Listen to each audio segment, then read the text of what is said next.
I use this video to talk about my living history experience and some of the things I learned along the way. We're not getting any younger, and I figure I probably have about 10 more years left if I'm lucky, and you know, then I won't be able to do much of anything anymore. But I haven't been active in the reenactments and living history as much as I used to. One reason is the cost, the expense. It costs several $100s for me to do any event, even if it's close by. And I really can't afford that nowadays. And another reason is because of my health. I'm not really up to sleeping on the ground like I used to. Need to sleep with a CPAP machine. And so it's just kind of a bear on that. Um, and so anyway, I started living history researching about 40 years ago, and then the reenactments 35 years ago.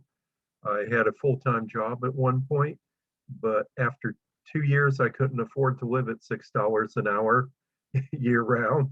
So I left that and worked in the Florida park system, where I helped develop the black powder safety program and guidelines that are used by the Florida State Park. Several of us were involved in that back between 2007 and 2009. I'm a lifetime member of the National Association of Interpreters. And see, I'm looking over my notes here. There, already covered that. And one thing I encourage everyone getting into living history is be the best that you can. Uh, you can develop a character, research a character, and research everything, the history and times, the culture and lifestyle of that person. Do the best that you can and really try to become that person, understand who they are, do more than just dress up funny on the weekends. Time to get out of the little wading pool and jump in the big swimming pool. They're just don't get ankle deep, just jump in. Portraying people from the past, we are trying to emulate either our ancestors or somebody else's ancestors. And it could be somebody that's in the audience and, they have their notions and what they think we should be like back then. So, at least be faithful to the memory of somebody and, don't look like you're clueless and dressing in funny clothes. Learn, get get into the head of the people in the past and think why they thought the things that they did. Um, why did they have their certain views?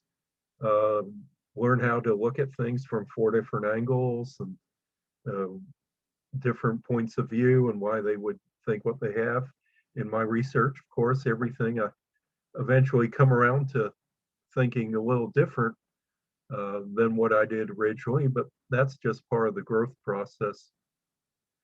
And there's a book by Laura Pierce, uh, Playing Ourselves, Interpreting Native Histories at Historical Reconstruction. This book is out of print, but you can get it on Amazon and a books, used book dealers, and it might cost about $30 or $40, but it's worth it. It's one of the best books on living history, especially if you're portraying a Native person or if you are a Native person trying to do living history. It's written from a Native perspective. She's up in Canada, but what she says is perfectly applicable to what we do here in the Southeast, how to deal with people in certain points of view. Um, and so it's really good. Um, so, and she tells how to deal with those people with stupid questions, but there's just people, not so much stupid questions, but they don't know where to start because it's a totally a different culture and different perspective. I had people ask, is that a real fire or is that a real candle? do you actually sleep there? And when somebody had a baby, people ask, is that a real baby? you know it's just people totally out of their element. uh, and you have to create these provocative moments where you get uh, the opportunity to interact with people and research everything you can on the period of history to portray what you want to. The internet has a wealth of information that wasn't available a few years ago. Internet's been around for 25 years, but much more has been added in the last few years. Digital publications from the 18th, 19th century. I've been transcribing letters. So, other than my massive library, about 300 books on the Seminole Indians and Seminole War, and that's good for my research. But there's plenty available on the internet. If you're looking for Seminole men's clothing of the 19th century, I'll put a website in the description. It's called nativetech.org.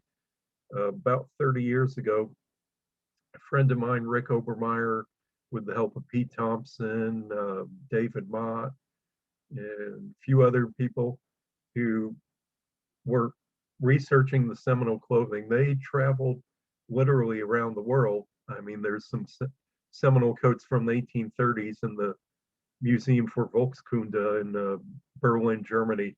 And I've been to the museum. I haven't seen the coats there, but you have to get a special appointment to see it. Just artifacts that are spread out. Denver Art Museum, maybe something in New York and Washington. You have to go around and research these things. Um, and it took a lot of effort. And so they did that and looked at the original items and determined how to make them. And so the book goes into that they wrote goes into the description of how to make the clothing. 19th century Seminole men's clothing. It was published about 30 years ago. They haven't done a revision because they said it's good enough that the information they learned since then hasn't really changed all that much. Um, Other than if you talk to people like myself or those who have been doing the reenactments, living history, even some members of the Seminole tribe and the Seminole Nation of Oklahoma are rebuilding clothing, which is great. That's kind of the great thing we've seen is Native people pick up on the stuff we started for the historical reenactments. Um, and that's one of the most rewarding things is to get started in that. Many of the Native cultural practices I've adopted for myself, and and beliefs, and I figure because it's good for where I live, it's geographically specific, and there's things I don't do. Like one thing is that Native Americans don't go whistling in the woods, and there's several reasons for that. One is that if you're at warfare or hunting, it gives away your location because whistles can go further than talking. And there's also other things about the ethereal beings, but I'm not going to get into that. So I was at a reenactment about 8 years ago, and there's a young man, a scout, I guess he's a Boy Scout or something, walking through the woods, dressed as one of the Seminole warriors. We were raiding the soldiers, attacking the fort. And he was whistling, and I told him, please don't do that. Seminoles don't whistle. And he said, well, I'm not Seminole. Well, duh, you're dressed up as one. Once you put on the clothing, you better well act the part. One of my code of ethics is when I've been doing living history and have to perform to the public or give a program, then I'm ready to do that from when the gate opens until when the gate closes, usually from 9 o'clock to 5 p.m. And you really have to be ready to address the public at any time. So you have to take on that persona. And that's what I did over the years.